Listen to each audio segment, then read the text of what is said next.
channel on 256 Favor.J, and today I'm back with another video, and I'm going to do a Bible story, and that is from Genesis 4. So let's get our Bibles and let's go. So guys, as I said, we're going to do a Bible story.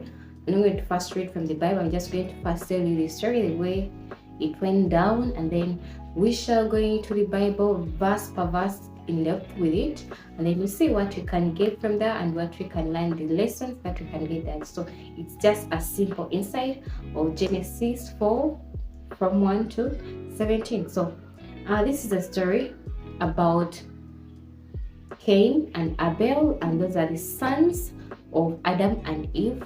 Last time we saw that Adam and Eve were sent from the Garden of Eden by God. So after some time, they conceived and they had their first son, and that was Cain. And they had their first son, and then they called him Cain. And remember, this is the first birth ever.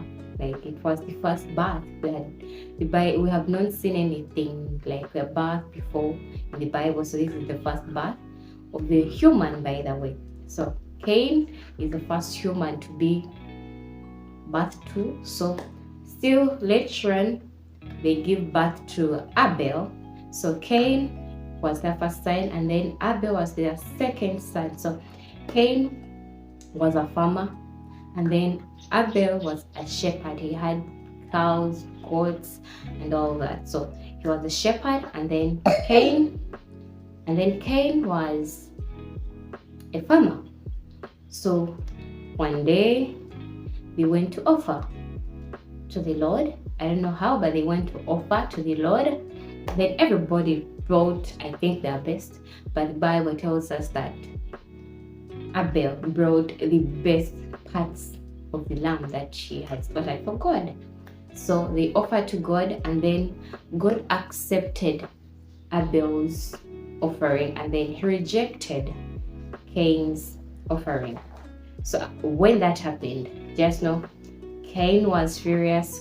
Cain was annoyed that God had accepted Abel's offering and then he had rejected his. So God talks to him. God asks him, why are you annoyed? Why angry? He told him if you had done good, you would have felt good about it, but since you did evil, that's why you are angry, and then sin is crouching at your door if you don't control his anger. So basically, God was telling Cain to control his anger, because out of anger you can do anything stupid. So I believe Cain did not take what God spoke with him. So one day he tells his brother Abel to escort him in the field. So as a good brother, Abel accepted to go with Cain in the field. So I don't know how it happened, but then Cain ended up killing his brother Abel out of jealousy, out of anger, and all of that. So after that, maybe he was going back home, and then God asks him, why is your brother? And surprisingly, Cain was like, am I my brother's keeper? So God asked him, not because he did know, but then he's a father, so he had to talk to his son. So that's what Cain answered, and then God was like, your brother's blood is crying to me for revenge. That's the ground has sunk his blood. So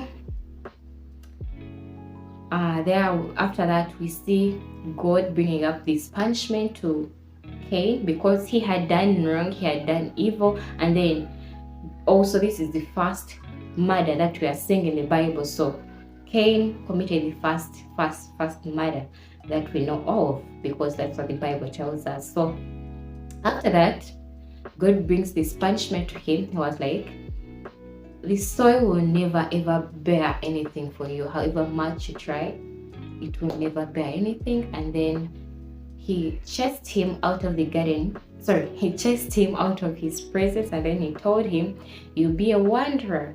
But then, now from his character, I think if I've been listening to this story, from his character, now I know, Cain's character. So instead of apologizing, he was like, "Lord, that is a huge punishment for me. You have told me to become a wanderer. That means that if anyone finds me, that person will kill me." But that's not what God said. He just told him that you will become a wanderer. He didn't say that anyone who finds you will kill you.